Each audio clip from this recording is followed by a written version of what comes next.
Hello, I'm Greg Scorzo, and welcome to the Culture and the Offensive podcast. Today we're going to be talking to one of Leicester's most interesting and perhaps controversial poets, the fantabulous Cathi Rae. Thank you.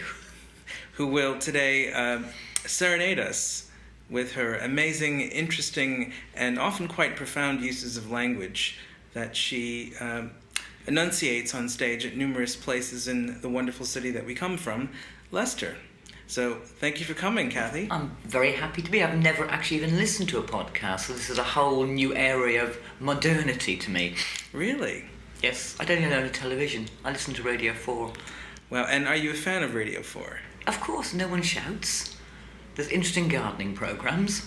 So before we get into what your poetry tries to do, why don't we, for our audience, give everyone listening a taste? So we're going to start off with a poem that I was quite taken aback by when I first heard it, and lots of other people were as well, because it does have, among other things, many political overtones, and this is called Your Cleaner Hates You.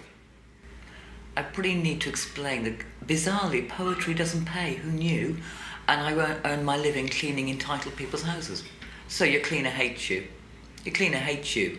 Oh, not in the way that she hates Crocs, Jacob Rees-Mogg, or the sort of people who talk about going for a cheeky Nando's, but make no mistake, your cleaner hates you. And just because she knows the name of your dog, your guinea pig and your husband, and remembers to ask after your son studying, what was it? Conflict resolution and macrame at Wolverhampton, Derby or DMU, do not be fooled, your cleaner hates you. Sometimes your cleaner wonders what it is you do all day. Given you have a woman to clean your house, a woman to iron your clothes, another woman, younger, bit posher, to walk your dog, they hate you too.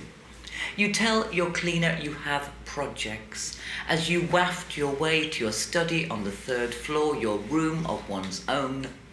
And what you don't do there ever is move the mountain of malodorous and mouldering mug, some homage to a long-gone undergraduate lifestyle.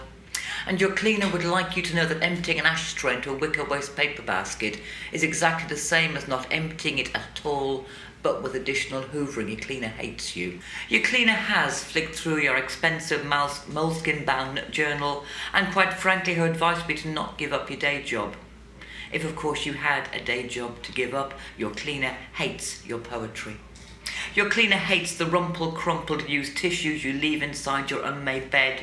She hates the ring of pubic pelt around your bath, but at least she knows for sure you're no natural blonde. Your cleaner hates you. One day, come the glorious revolution, you will find yourself not with your back against the wall, but instead issued with an official cleaner's car.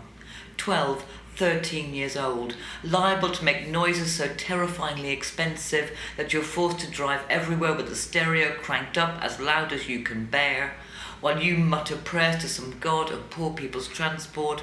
Please let this car last a few more months. And you will get to wear cleaner's clothing. Ill-fitting grey joggers and a sweatshirt full of holes where neat bleach has burned through fabric to meet bare flesh. And then you will become your cleaner's cleaner. And your cleaner will look you in the eye, and she will know that you hate her, but your cleaner, your ex-cleaner, well, actually, your ex-cleaner won't give a flying. You can say fuck, but if you choose not to, you don't have to. I think I've chosen not to. Okay. Now, that is an incredibly fascinating poem on a number of different levels, because there's always this fear that your cleaner does hate you and sees all the things about you that make you vulnerable and make you seem pathetic and make you seem like, in some way, you're inferior to the cleaner because the cleaner can look after themselves and doesn't need to have somebody do it for them. I think what cleaners see is the part of people that are hidden from the rest of the world. We all know when people come round, we usually run the house a bit. Mm-hmm. Even the most slovenly of us, we probably put some underwear away. Yeah. Your cleaner sees the worst of you. So is this cleaner in this poem, would you describe the cleaner as being justifiably resentful? I think it's really complicated, isn't it? Because clearly people work as cleaners to make money. Mm-hmm. So it's like the two of you choosing not to have a cleaner, maybe to deprive someone else of some income. Exactly. Which they really need. But I think there's something about the nature of scrubbing people's toilets on your hands and knees. It just makes you hate them, even quite nice people. There's just something about that act of, it's very close to servanthood. It makes you feel subservient, even if you're being paid for it. Yeah, and also it's the invisibility. Mm-hmm. Let me tell you a very brief story if I can. Go ahead. Every Wednesday morning I walk up New Walk. I'm doing a master's degree at Leicester University. Mm-hmm. At the same time, what walks down is a woman who I clean for every Thursday. So you are a cleaner? Yeah. That's why I earn my living. Poetry doesn't pay. Okay, do you hate this woman? What's interesting about this woman is she doesn't ever recognise me on a Wednesday. Okay. And she doesn't recognise because I'm not wearing a pair of old leggings. I'm wearing nice going to university clothes, and she looks through me every single Wednesday because she doesn't see me. Because in her house, she doesn't see me. I've heard her call to her husband, "Oh, the cleaners are here." How does that make you feel? You could get very PC and go, "Well, I feel oppressed by this and this is dreadful." The reality is it's how I earn my living, it's how I pay my mortgage, it's how I put food on my table. And I have chosen this. I came out of working in education and chose to work as a self-employed cleaner. So nobody forced me into this. And therefore, there are worse ways. I could be working in a 0 hours contract in the Amazon warehouse. That's probably worse. Mm-hmm. Or you could be dispatching boiler repairmen at 3 a.m. like I did. That sounds grim as well. There's a whole myriad of really grim jobs. I suppose the difference is, as a cleaner, you're employed by the people you're doing it for. Most of there's interference between us and the actual money. And there's something about people physically handing you money each week. Changes the dynamic. Would you say that the cleaner in this poem is you? Or is this an abstraction? There might be some references to ex-clients. Obviously not current clients. All my current clients are lovely. Mm-hmm. There Might be references to ex-clients in there. Do you ever worry that somebody like your current client could read this and think, "Oh, she hates me, I'm going to sack her. I don't want to be working with somebody who hates me"? I put a post on Facebook because I've got a book coming out, and I put a post on Facebook about it, and 3 of my current cleaner clients all messaged, "You don't mean us, do you?" And it's like, no, I'm a poet. I don't mean you. So are you willing to allow this poem to interfere with your business, fundamentally, if people... I'm a really good cleaner. I'm really good at it. I'm remarkably reliable. I'm scrupulously honest, and I turn up every week. Mm-hmm. And actually, that's all people want. So do you think people that are in the business of looking for cleaners fundamentally don't care about being hated and being spoken about in poems by the cleaners later in the evening? That's a really interesting... if people ask what I do, Mm-hmm. and they very rarely do, because they're really not that interested. Mm-hmm. If someone actually said, "Really, are you a cleaner?" I might go, "No, actually I'm a poet and I'm doing a postgraduate course and cleaning pays for that." But generally no one's interested enough to ask anything about their cleaner. The cleaner's a step up from your Dyson, really, isn't it? You don't ask your Dyson how it feels. So what's also interesting is that in that poem there's a lot of very scathing descriptions of the woman that she's cleaning for. Do you think that those descriptions are fair? Or do you think that's a product of the kind of cleaner being so resentful that she can't see the humanity of the person who's offered her this job? I think it's a piece of performance work, and therefore it's written to be a good performance poem. It's not a particularly good poem, it's a good performance piece. And therefore, like any other performance, you're playing for the maximum. So what have been some of the reactions that you've gotten from this poem? Well, I've still got all my cleaning clients. Mm-hmm. No, so that's clearly fabulous. No one is deeply offended by it. Mm-hmm. And it's become a poem I dislike intensely. Really? Why is that? It's not a very good poem. What about it do you think would make it a better poem? Being better written. It was written quite a long time ago. It was written to be a performance piece. Okay. And performance poetry is different to poetry on the page. It's beginning to feel a bit like a pop star has had one hit. They're going, "Are you going to do the cleaner poem?" And I'm going, "No, I'd like to do some really good poems. So do the cleaner poem." So it is haunting me slightly. That's very interesting because it struck me as a very good poem, but I Okay. suppose you would know more than I would because you're the poet and I'm not. But I was quite impressed with it. I think it's funny and it's sharp. I don't think it's a particularly well written piece. but it does very well at performance events because it's funny and a bit sharp and a bit... Well, it articulates very succinctly the fears that people have about hiring cleaners, among other things. Oh, my work is done. Yeah. Well, in a way, it illustrates something very difficult to think about regarding the economy that we live in generally, which is that no matter what job we do, we're providing a service for somebody else in exchange for money. And there's always an element of feeling degraded and like a thing and like a utility. Whether it's cleaning somebody's house, whether it's sorting stacks of paper, whether it's being in an office somewhere and ticking boxes on a screen. It always feels like, unless we're in some sort of a passionate, exciting, creative, self-expressive, highly monetized career, which very few people can do successfully, that most of us are doing this work which makes us resent the people who, on the other hand, are giving us an opportunity to live and be safe and buy things. Which is why we call it wage slavery, because there's always that sort of unease, I think, between, well, I need the money, but I really don't like... One needs the money, but one doesn't really like doing what one has to do. Most of us have other things we prefer to do. But, bizarrely, both philosophy and poetry just don't seem to shed loads of money for people. It's a mystery. Well, you've got to find a way of turning them into something else in order to make money from them in a way that the typical versions of poetry and philosophy do not make money unless you're dealing with a very specialized elite of people who come in certain circumstances and certain financial backgrounds with certain social circles. I don't think anyone, unless they're deluded, goes into poetry thinking they're going to make a living from it. It's quite liberating. You kind of go, well, I'm never going to make any money from this, so I don't have to buy into these dreadful, writing for pleasure and profit, or seeing writing as... I've got a module on my MA next year on the business of writing. I'm just thinking of not going at all to any of them. Because I wanted to go into the business of writing, I would write something else. And I'm quite capable of writing something else. I have chosen to write slightly odd poetry with a complete understanding. I will flog some books, I get paid for some gigs, I do a bit of modelling on the back of it, but it's never really going to pay, and I don't need it to, because then I would have to do something else. I would have to start writing stuff that paid. So are you unconfident that you could write your best work and find a way to monetize it with loads of sales in a way where you would eventually not have to write anything else except fantastic work?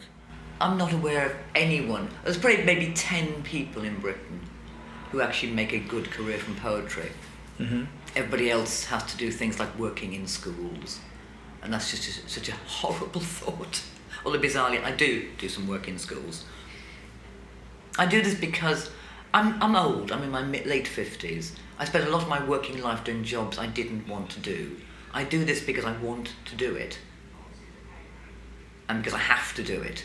And you prefer the cleaning to working in a school teaching kids English? Yes. That's fascinating. Why would you prefer the cleaning to academia, which seems much closer to the poetry? I worked with children with challenging behaviour for 18 years, and you come to the end of it. And actually cleaning, on a good day, if you're in a house on your own, and you're cleaning, and it's quite soothing, and you can go into a little headspace and get on with maybe work of your own, or just stare blankly out of the window. There's a sort of zen-like purity in doing a completely mundane manual job. And have you ever had any clients that take an interest in your poetry and want to know more about it? And we have orders for books from clients. That's fantastic. I mean, I also have to say, I don't advertise as a cleaner. I select customers very carefully. Right. And you have to be someone I wish to work for. And I will turn people down if I don't think I can work for them. So would you turn them down for instance, having too messy a house? Oh no, that's never a proviso. And I work with people who live in disgustingly filthy houses. No, I'd turn people down for being knobs. Interesting. And how would you be able to tell, based on the brief interactions with somebody, that would make you decide whether or not you want to clean for them, whether or not they're a knob? What sort of things would a knob do or say? Okay, the best example, given I never worked for this person, the solicitor who said to me, yes, our last cleaner had to work so hard she used to pour with sweat. And I thought, that's great, you find someone else to work for you, because you are an entitled knob. Yeah, that does sound like a knob. Grade A, class 1. But it does sound like a very common sort of person. Like, a very unusual knob would say something like, I don't know people with dark skin or something. Whereas the typical knob would say, I'm going to work you to the bone because that's what I expect for my money. Yeah, and that's fine. They can find someone else to do that. It's not going to be me.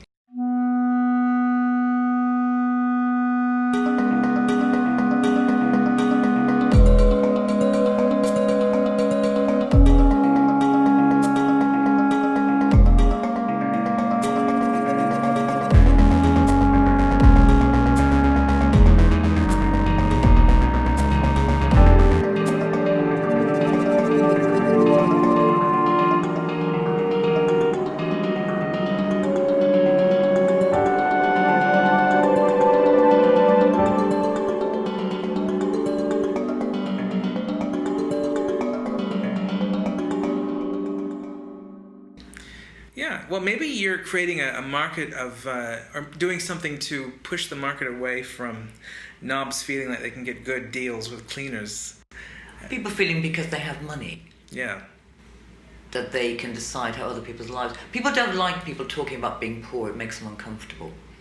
Definitely. And I think quite often saying, actually, I'm quite poor. And of course, I'm not quite poor. I have a house. I have 2 ridiculous pedigree dogs. I have a car. I have more clothes than you could shake a stick at. I'm not living in a sleeping bag on Hotel Street tonight. I'm not poor. But I am poor compared to many of the people I work for. That brings me to the end of this poem, which is almost sort of describing like a dystopian future. Or a utopian one, I suppose. Depends who you are in the... So do you see the poem as having a happy ending? It certainly has a happy ending for one of them. Okay. But, I mean, is this what you would fundamentally desire as a way of solving this problem? No, the poem is playful. Mm-hmm. It's saying, I expect lots of people in horrible jobs have fantasised either terrible tortures for their line managers, or hideous fates befalling them, or them being demoted to the person at the back who does the worst possible job. It's a kind of game we play, isn't it? That's something really, obviously not really bad, or maybe really bad, could happen to someone which took away their power and made them as powerless as we are. It's less about a political program than about thinking about the fantasy that one is inclined to have when one feels in a position of subservience. Yeah, and I'm sure. What's that? There's a really famous play, French, about 2 servants who, I think, either steal their... It's The Maids. The Maids is a very famous play where the 2 maids either steal the woman's clothing and dress as her, and that kind of reclaiming her identity. So I expect for generations, particularly subservient women have clawed back where they could. Mm-hmm. Either clawed back by not doing a very good job, by stealing a potato on their... Yeah. Or spitting in the soup. Yeah. The powerless can always find a way of getting some power back. What's interesting to me also about the poem is that the person that she is cleaning for is another woman. Is it worse to clean for another woman? It's much easier to clean for men. Really? I would think it would be the opposite because men are naturally more messy because they're socialized to be more messy. Yeah, but they also don't have... They see cleaning as an archaic skill they don't understand. Oh. So you kind of go, I've done this, and they kind of look at it going, oh, you did that, and you go, yes, it's really quite straightforward, I can show you how to do it. So are women more likely to say, no, you've done that wrong? Women are more likely to give you a list of the 10 things I'd like you to do in the next 2 hours. Interesting. And then you carefully train them. And perhaps maybe women are more embarrassed to have cleaners because it's an admission of some feminine failing. Because women are supposed to be good at whereas this. men can just go, well, clearly I'm a man, I couldn't possibly run a Hoover on my own house. Whereas then women are still expected to be able to run a home and all the other stuff. And that makes them harder on other women doing it for them. Or maybe just more awkward around it. So there's maybe more of a potential for resentment between a woman who hires a cleaner than a man who hires a cleaner because the woman hiring the cleaner already feels insecure. And there's no admission of failure, I think. There's no admission of failure, anyone having a cleaner, but I think there's less admission of failure perhaps in a man who just goes, well, I don't know, I have to work long hours, I couldn't possibly do this. Whereas I think women are still sold that double shift identity where you work all day and then you run the home at night. And the statistics still say that women do the majority of home work as well as the majority of them now working full time. Yes, that's similar to how a man, for instance, who was a full-time father, even if he was good at it, as a stay-at-home dad, would feel insecure because he's not making money. Yeah, he has to justify his maleness. That's interesting. And speaking of interesting men who have interesting expressions of maleness, let's talk about your next poem. That was so polished.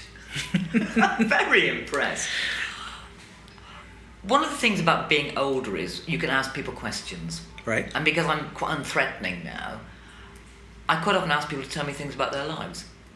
And a lot of the work in this first collection is based on people telling me stuff. And the collection is entitled Your Cleaner Hates You and Other Poems, out from Soulful Publishing, available from mid-December. It will be all over social media with a launch here at LCB. And for those of you listening, pick it up because it's a wonderful little book of poetry. I certainly picked it up and I read it twice. I must give you a gift copy. Oh, thank you. You've given me one on my computer, but it'll be nice to have a hard copy one as well. Be happy to do that. Okay, so the next poem is based on a real person. Who is this person? This person is a lovely guy called Jamie. And I know Jamie bizarrely through social media clothes photographing. How did that happen? Oh, it's a thing about people who take photographs of their clothes. It's just an Instagram thing. Instagram is big on dogs, cats, and people going, look what I'm wearing today.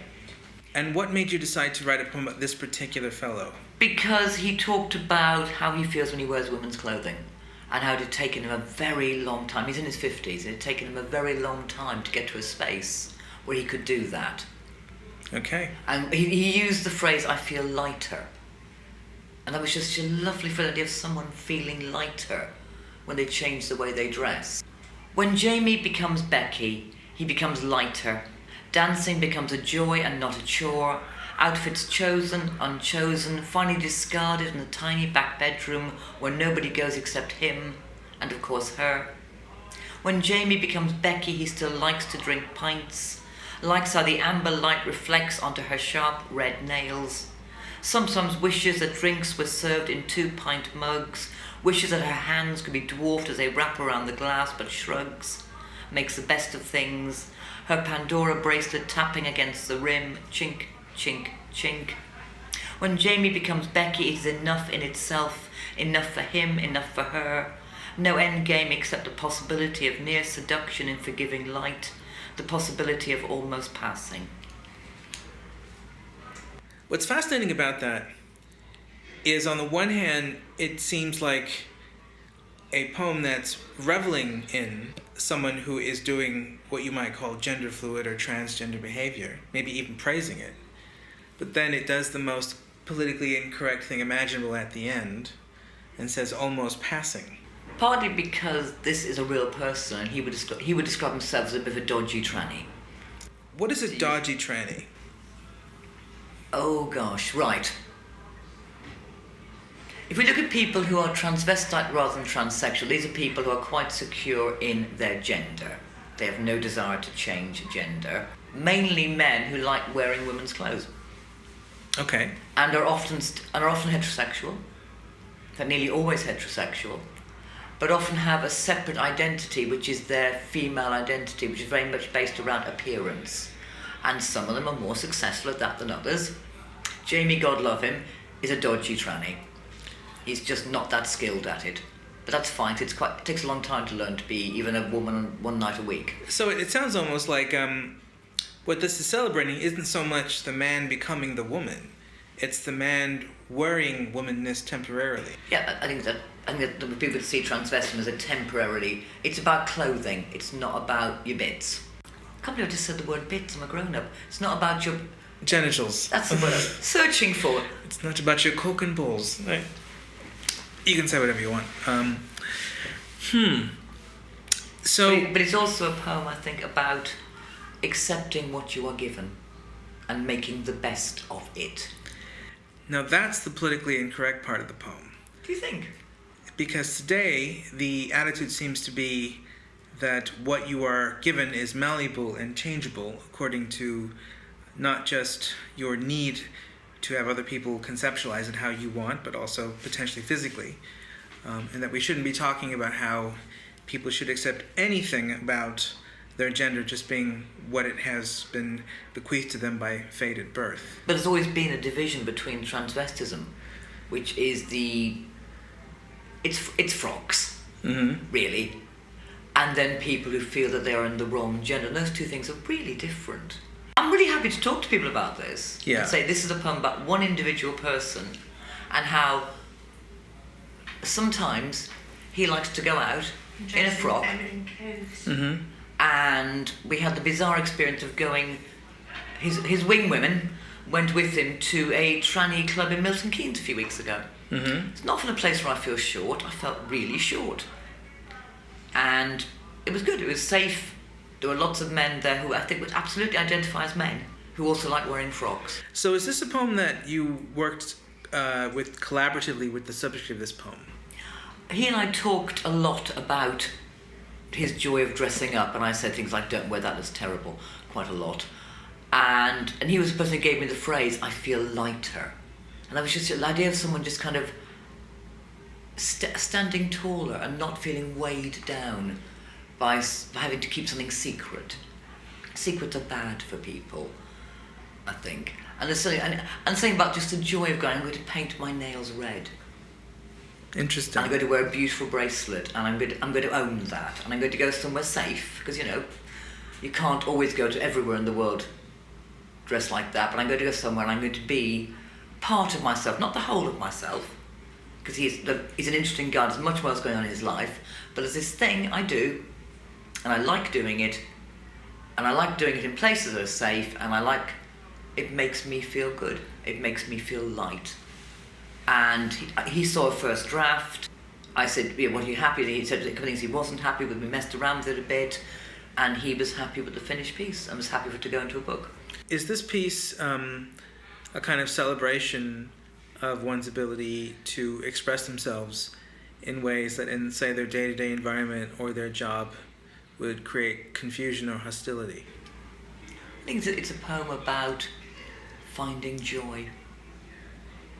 And finding joy within a sense of reality. That he's always going to be a bloke with big hands and a pint glass. We can't make his hands tiny and dainty, but he can take joy from what he has there, making the best. So it would, in a way, be easier for him if he was a more feminine-looking man that could easily pass as a woman in doing this. It seems like the potential hostility arises from the fact that in the last line, he's not completely passing. I suppose for most transvestites, passing in a dimly lit club would be a bit of a result.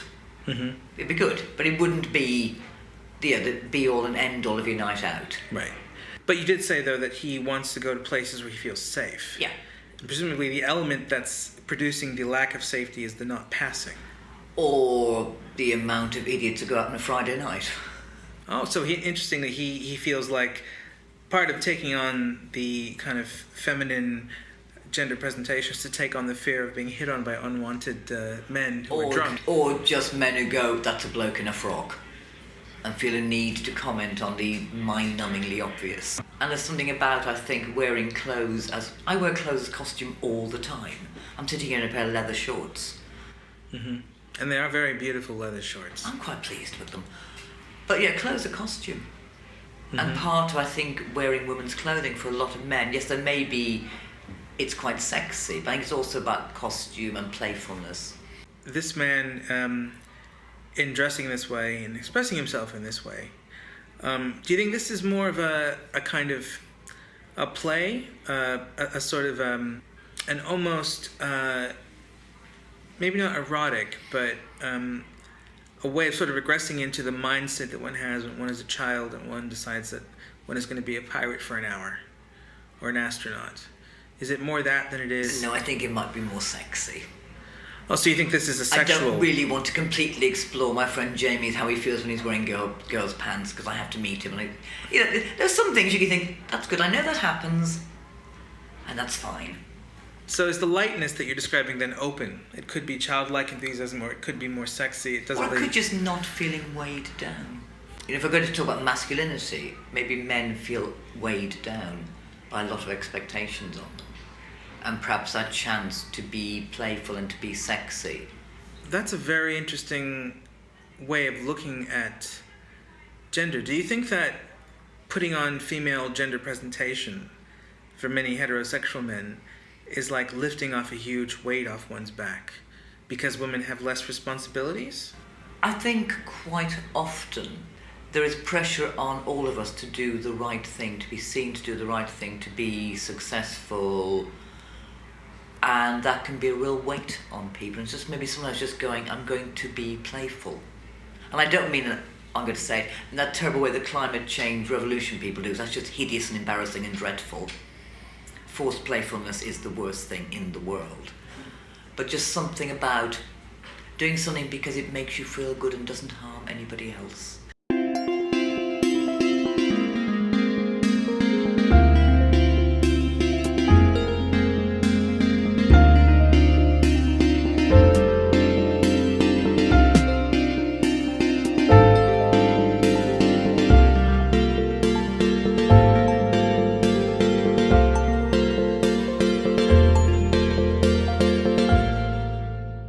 And do you feel like men today have more pressure than women to not do something that feels good and is playful, that doesn't harm anyone else? Is there more of a burden on men to be... I think we see masculinity as toxic. I don't think masculinity is toxic.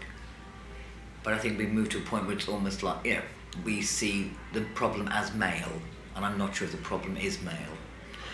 So do you think in light of the atmosphere in which men are told that masculinity is toxic, it's more attractive and desirable to put on female clothing? I don't really feel I'm an expert on transvestism. In fact, I'm probably the least expert on it.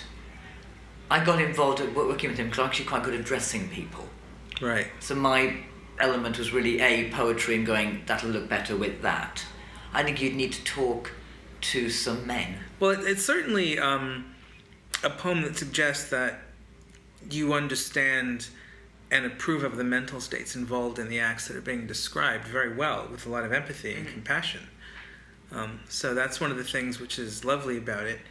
And it's also an extraordinarily honest poem, because it doesn't try and say what you would expect a poem like this to say, which is, this person passed perfectly and is more beautiful than I am, and blah, blah, blah.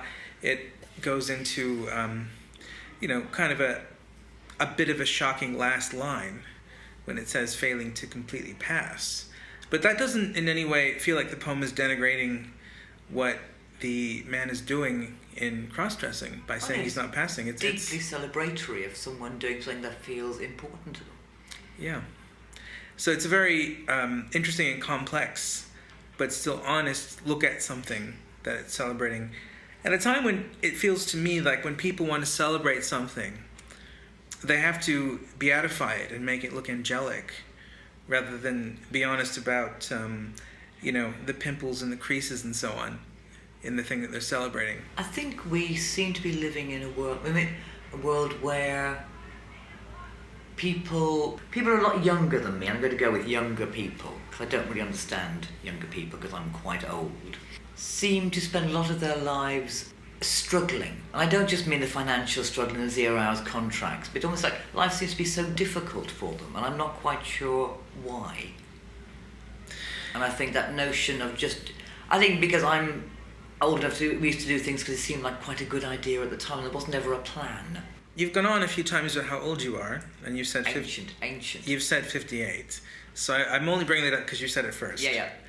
But the reason I'm bringing it up is because that's not even baby boomer. That's the beginning of Generation X. That's the punk generation. Oh, that's so lovely.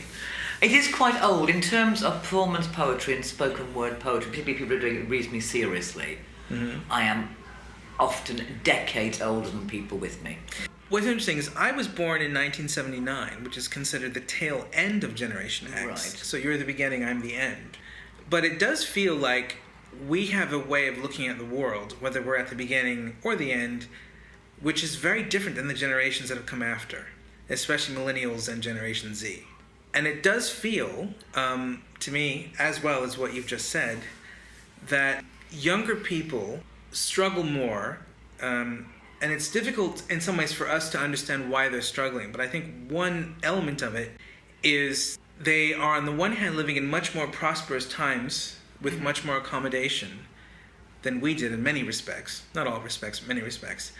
But they have a higher expectation for the world to conform to what they want, for them to be able to control information coming in and out of them, control what other people say and think.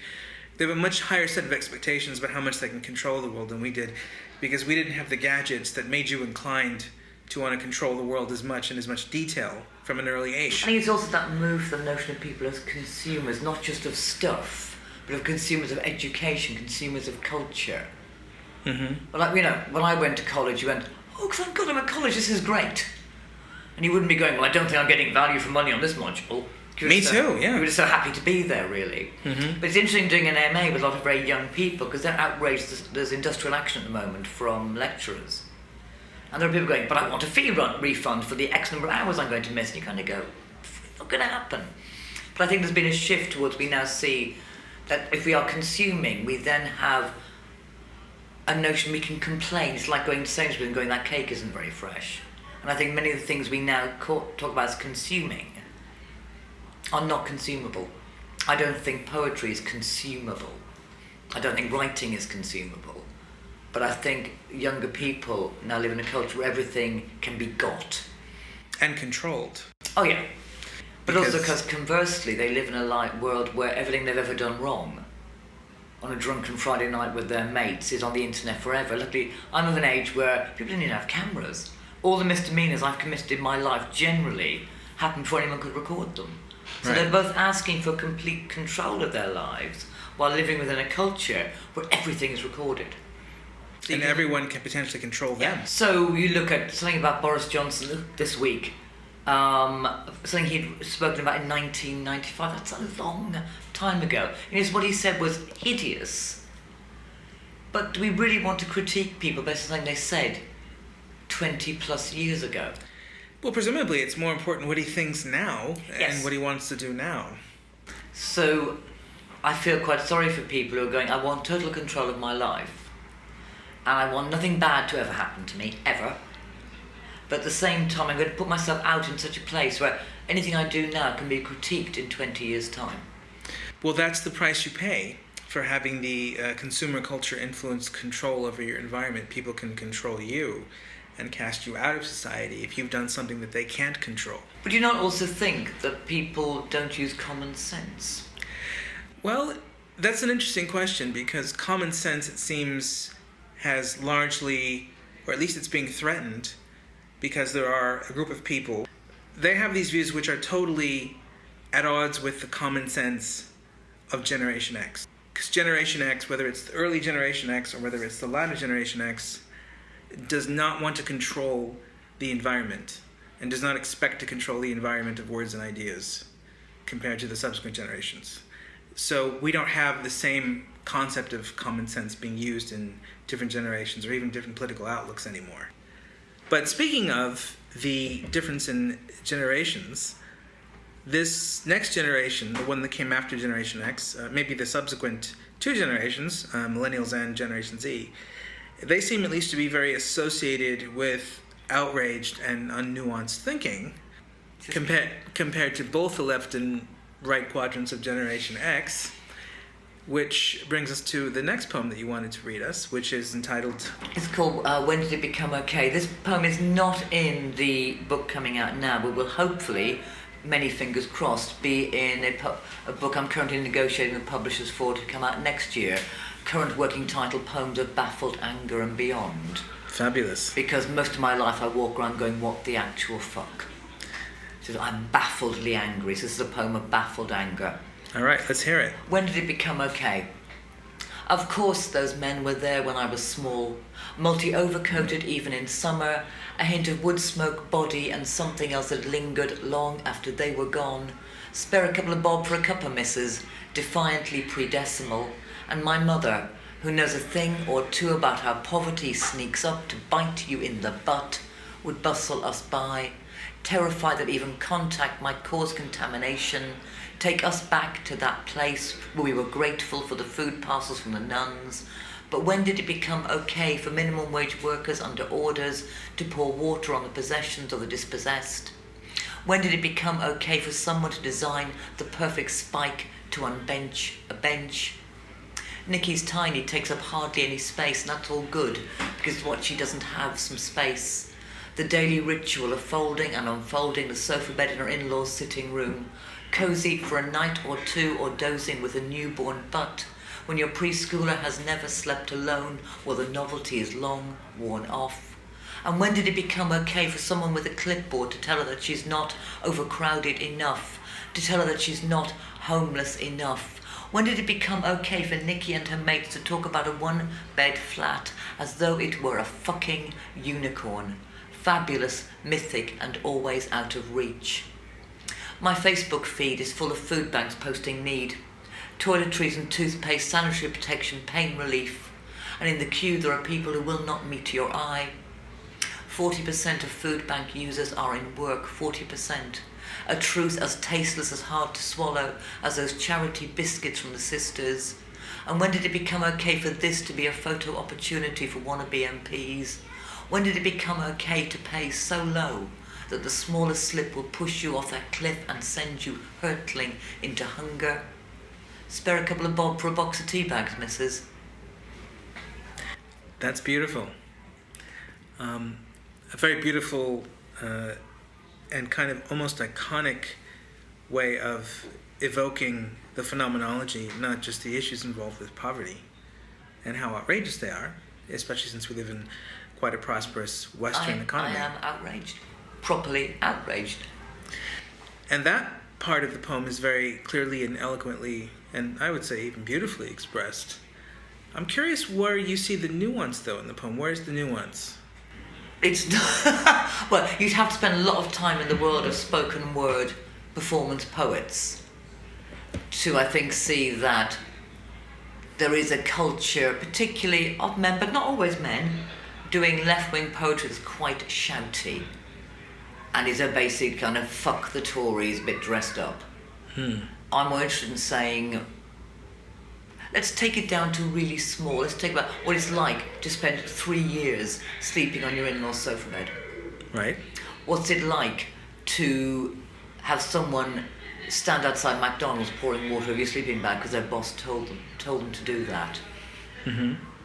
You have to make it real, make it about real people and get people to think about.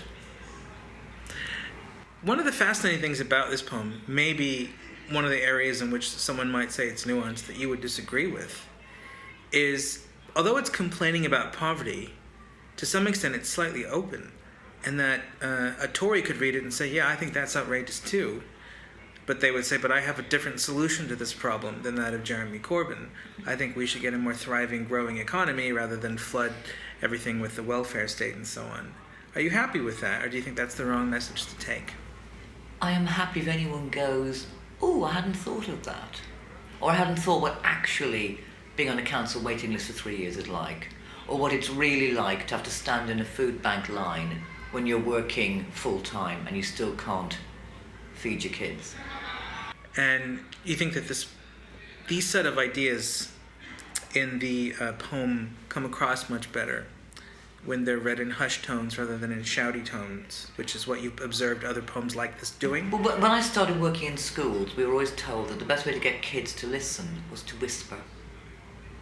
Because then they naturally lean forward. If you go, yeah, no, rah, rah, they're used to everyone going, yeah, no, rah, rah, rah, rah, rah. It washes over them. But if you whisper, eventually they'll stop talking, they'll start leaning in to find out what it is you're doing.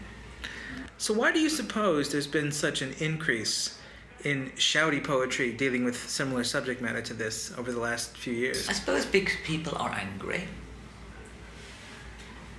and people feel hopeless And there's also an awful lot of ego in the world of performance poets. Yeah.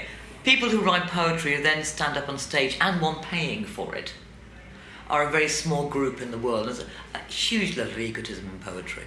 Right. Because there has to be. You're going to stand on stage and say, I have something to say and I want you to listen to me. Mm-hmm. Otherwise, if you're writing poetry because of the beauty of writing poetry, you might just sit at home and write beautiful poetry. So this is a way of trying to get a balance between having a vision that's expressed in words that you say in front of people with a lot of confidence, with a microphone, just to you, while simultaneously saying something which isn't so heavy-handed and so bombastic in its presentation that it winds up only choir preaching. I'm trying to write things that I think are good poetry. And people might say, well, it's not actually. But which also say something which I'm concerned about. So what do you think a good political poem should do? We know you don't think it should be shouty, but what are some of the things a good political poem should do? Make you stop. Actually, the question is, what should good poetry do, not what should good political poetry. Good poetry should make you think, I have never heard someone say that before. I've never heard that idea expressed that way. I've never heard that sentence put together. Is the language involved more important than the idea being expressed, or less important, you think? Well, if it's just the idea, then you might as well write a political pamphlet. If you're saying, I want to write poetry, or I am a poet, or whatever, then it must be about the medium as well as the message. So for you then, is a poem like a way of saying a set of ideas in a way where you're using almost like a dance? It's dancing with the words, rather than simply stating the words. Yeah, otherwise you just say, isn't homelessness terrible? And that would be a really bad poem. Right. So a good poetry about homelessness would be a way of finding a way to dance with the idea. Yeah, or just to say, here's a little hook. Here's something to maybe think about, here's something to look at, here's an image. And one of the most powerful images in that one is the spike on the bench, which is designed to keep the homeless people away from the bench. Right? Yeah, absolutely. What do you think of that idea? I think it was the idea that someone's actually designed that. Someone who probably went to architecture school or did a BA in product design was told, right, here's your brief. We'd like you to make something that stops people sitting down on that bench. And what do you think the purpose of that spike is? It's again part of that privatizing space. So you can go and sit there because you look nice. It's like if you think about the seats in the High Cross shopping centre. I can go and sit on them. I could probably sit there for an hour with a book. Nobody would ask me to move after I was going to shop because I look nice. If I sat there with a sleeping bag, I'd be immediately asked to leave. No matter how quiet I was, how inoffensive I was. So that's fascinating in a way, which is a bit terrifying, because it suggests that part of what allows us to enjoy our day-to-day lives in Western culture is to not see the suffering. And when we see the suffering, we enjoy ourselves less and we feel threatened. Which is why security guards in nice shopping centres spend a lot of the time making sure only nice people come in.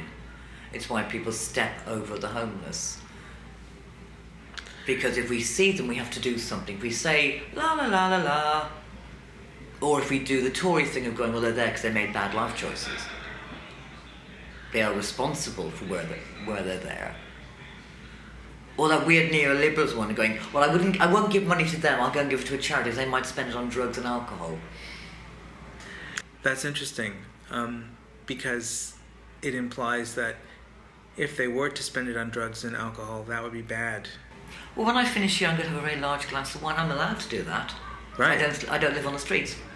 If I want to smoke a spliff, I'm allowed, well, not technically allowed to do that, obviously. And I'm only speaking hypothetically, I'd like to make very clear. Because I have the trappings of niceness, I can do it. If I was living on the streets, I would take every drug known to human beings. I'm sure it's absolutely bloody horrible. Right. Well, I mean, what's interesting is the people who wouldn't give money to the homeless person because the homeless person would give it on drugs is probably thinking, like I do, they have an obligation to manage their money. I don't trust that they would manage their money well, so they should get nothing. Or they can get money via an organisation who will manage it for them. Right. And it also allows people to not have to actually engage.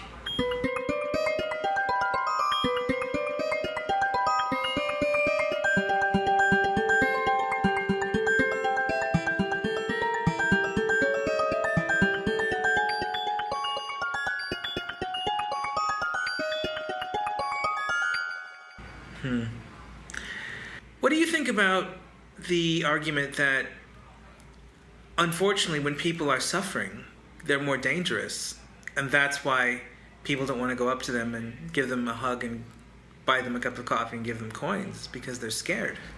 Are they scared of them, or are they scared... We know that the thing about 3 pay slips.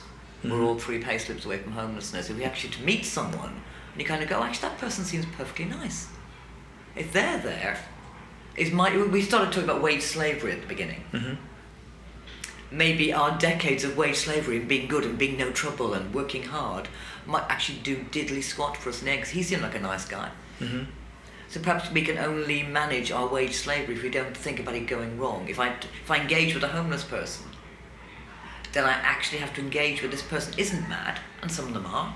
This person isn't dangerous, and some of them are. This person doesn't seem to be bad, and look where they are. So perhaps I'm being sold a big fat lie. Do you think people are worried secretly that if they were to become homeless, they were to become dangerous, they would become the sort of person that they would, in their prosperous life, be frightened of? And that's why they don't want to interact with homeless people. I think also, if I'm being really honest, part of mine is some bizarre karmic insurance plan. I keep giving to people, and think anything that happens to me, perhaps somebody will give to me. It's not a well thought out insurance plan, clearly. I think we're scared of what can happen. We know what can happen. And as long as we never look at it in the face, we pretend it's not going to happen to us. Do you think one of the reasons why poverty is associated with crime is that being well-fed and protected is largely what incentivizes us not to be violent and threatening, and that when we suffer, we become nastier? So it depends how you're defining... Do people steal when they're hungry? Yes, they probably do.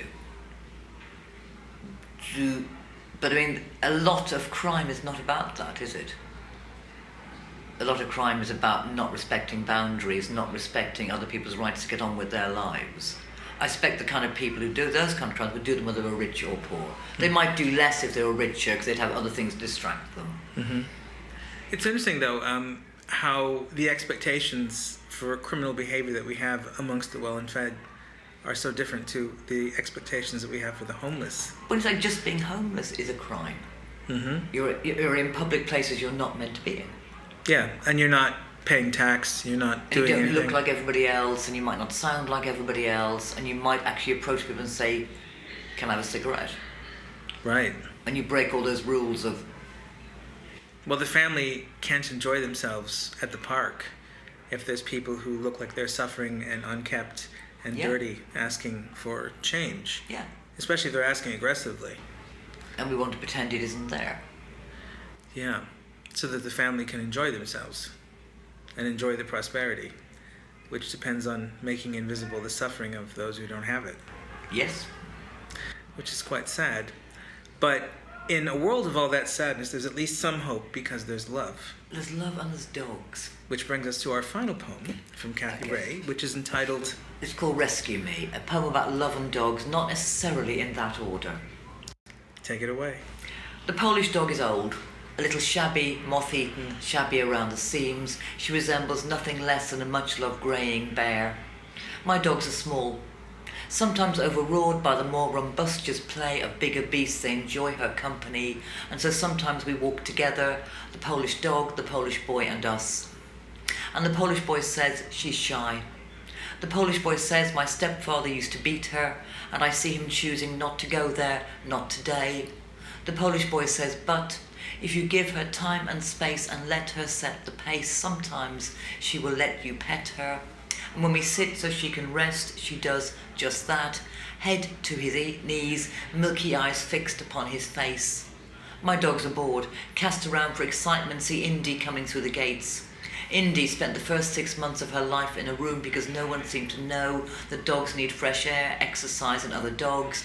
Indy, different outfit every day, Instagram sensation, lots of likes, not much love, finally rescued and rehomed to the yoga teacher, and we all walk together. The boys lean into each other with an easy intimacy, say something I don't quite catch, and later the yoga teacher says, we are together. And the yoga teacher says, we met on this park because of our dogs. And the yoga teacher says, we are happy. And all of this, boys, dogs, park, all of this is a tiny miracle, but blink. blink and you might miss it. There's always love and dogs. That's beautiful. So why do you think people blink and miss this miracle? Because they're looking for something bigger. So do you think that the most miraculous and amazing aspects of love are the things that we're less likely to see as the most important kinds of love to look out for and appreciate? I actually wonder if the kind of complete semi-literacy everyone has now means that most people sort of live in a film loop where they're going to think love is going to be 4 weddings and a funeral, or yeah, it's a hideous film, or it's going to be, you know, the latest big blockbuster. And they don't realise love might be someone going, I'll put kettle on. Right. Or should we have chips tonight? Or even 2 really nice guys, who are really nice guys, actually meeting on the park and falling in love. And that's just lovely. So why do you think we have such grandiose romantic expectations of love? Because that's what we're sold. Is it cinema primarily? Cinema, clothing, makeup, perfume, consumerism, stuff, lose weight, gain weight, plastic surgery. All of that says, if you do all of these things, you will meet someone astonishingly wonderful, and they will whisk you away somewhere astonishingly wonderful, and it won't be someone going, I emptied the dishwasher before you got home from work today. Do you think it's damaging to people to conceptualize love in a way which is so infused with fantasy? It's very depressing. It's almost like you then don't see what you have got because your eyes over here somewhere going, but somewhere over there's something amazing, and life's made of lots of little amazings. Do you think that's why you get the classic scenario of somebody in a relationship with problems leaving to be with someone else who's seducing them and sort of presenting themselves as a kind of fantasy character that they can fall in love with? I think you can only seduce people who want to be seduced. My first thought on that. My mother, who is very old, genuinely very old, and has some quite odd ideas in the world, so we won't embrace too much of her thinking, does say that people walk away from things too easily. And I would hate us to go back to that dreadful staying together for the children. Right. Because that was hideous and damaging and awful. But maybe people do sometimes go, this is not perfect. And because it's not perfect, I will go and seek the perfect.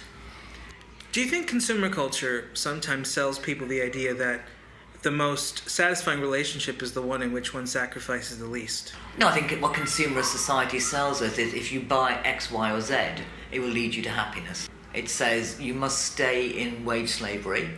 You must continuously buy shit you don't need. You must continuously throw out other shit you've never used and get back on that hamster wheel and keep going. Now, when you say shit you don't need, would you include in that dating apps? You're not talking to the right person. My daughter once, who's a proper adult, drank too much champagne and told me about her Tinder experience. I had to make her stop. It's like, I never need to know any of this, ever, about anybody. I have sat with other young people and showed me how it works. I thought that's the most appalling thing I've ever seen in my life. That horrible swiping of, I'm rejecting you on the ground, I don't like your haircut. So is that a way that people are being encouraged by the consumer culture to see partners as products? Oh God, it's like internet shopping. Click, click, click, click, click, add to basket, not him. Interesting. What would you say to the argument that this is what people do anyway? When they're in a pub, it's no different? I think it's the coldness of doing it on a phone. So sort of amping it up, making it more deliberate, making it more And it's just really based on a photograph. I think in a pub you might go, no, you're clearly a moron, go away. Or you might go, you're lovely. But the lovely would then engage in some conversation where you might then reevaluate your opinion of that person, but it's not based purely on having a look at a photograph. And I think it's also the scale of it. You can swipe through, I expect, thousands of photographs, and it must become meaningless after a while. If you're looking at 5,000 potential partners, I don't even know what that would be like. And people are only doing this for love, the very thing that they can't recognize in its mundanity. Yeah, because we don't see love as mundane, and love is immensely mundane, while being very beautiful. It's that everydayness. Right. It's solving problems. It's cross-checking each other. It's finding each other boring. It's fighting, and it's temporarily finding ways to fall back in love after all of those things repeatedly. Yeah, and just that kind of, what did a friend of mine describe it as? She and her husband had been married a very long time. She said, we basically shout at each other from other rooms, mostly, where are my glasses? But she said, it's quite comforting. Mm-hmm. And that's about being with, they've been together for 45 years. Mm-hmm. And they don't expect to kind of, go out and have wild sex on a Saturday night. But that comfort of going, I've yet again lost something I need and you might know where it is. So do you think in the past, let's say in the 18th, 19th century, poetry would have been a vehicle to liberate people's imaginations and explore fantasies and possibilities? And now poetry, especially your poetry, might be one vehicle in which people move away from fantasy and get more in touch with the mundane realities that they are ignoring and perhaps denigrating to their own detriment. I think love poetry has always celebrated the ideal. But there's also been other poets going, it's not really like that, is it? I don't think I'm a very successful love poet. What would a successful love poet be? Like Byron or Shelley? Or Probably, yes. Maybe Carol Ann Duffy, she's rather good at it. Or John Cooper Clarke? Well, I'm not sure John Cooper Clarke's a love poet. He has written some love poems. He has written some love poems, they just don't sound right. It's just the wrong... You can't imagine him... And also, this is the man who lived with Nico in a terraced house in Salford, which is my best John Cooper Clarke fact.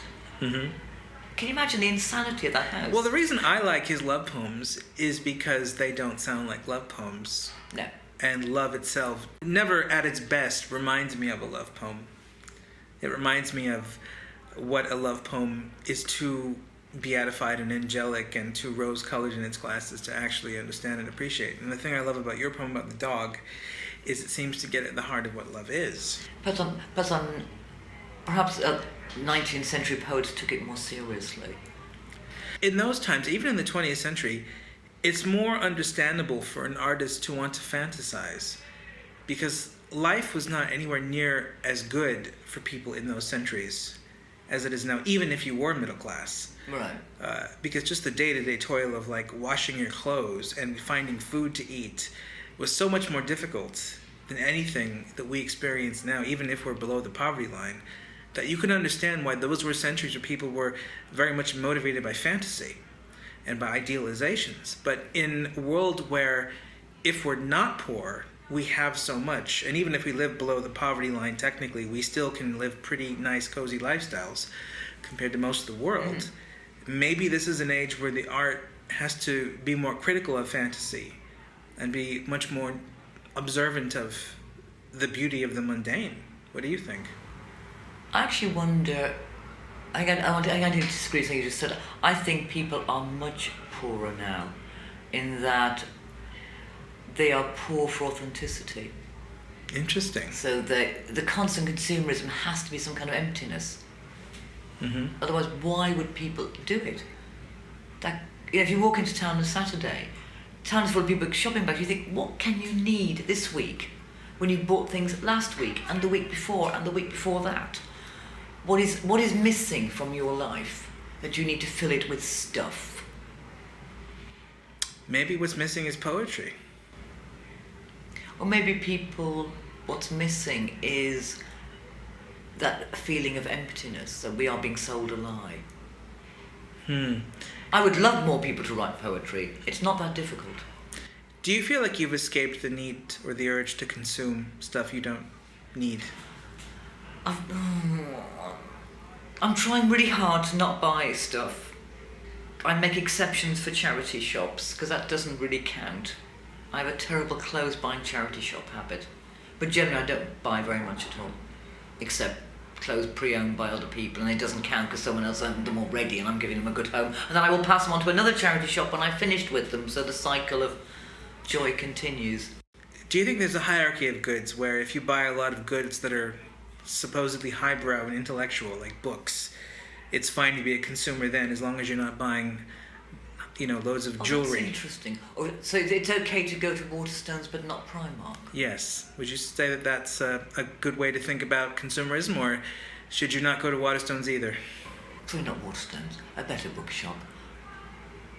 I need to think about this one. I don't buy books either. Because it sounds to me like a lot of people who don't like consumerism they don't really dislike consumerism. They continue to consume different things. They don't like the jewellery and the bling. So it becomes a class education. So my consumption is better than your consumption because mine is clever. They like the books and the environmentally friendly purchases, but they like purchases all the same. Oh, that made me feel really depressed now. I'm doing my little consumer. I'm trying to not buy rubbish, and I think, oh no, you're still buying stuff. Stop. Obviously, but people do need to buy this book. Mm-hmm. This book is really good. I absolutely agree with you.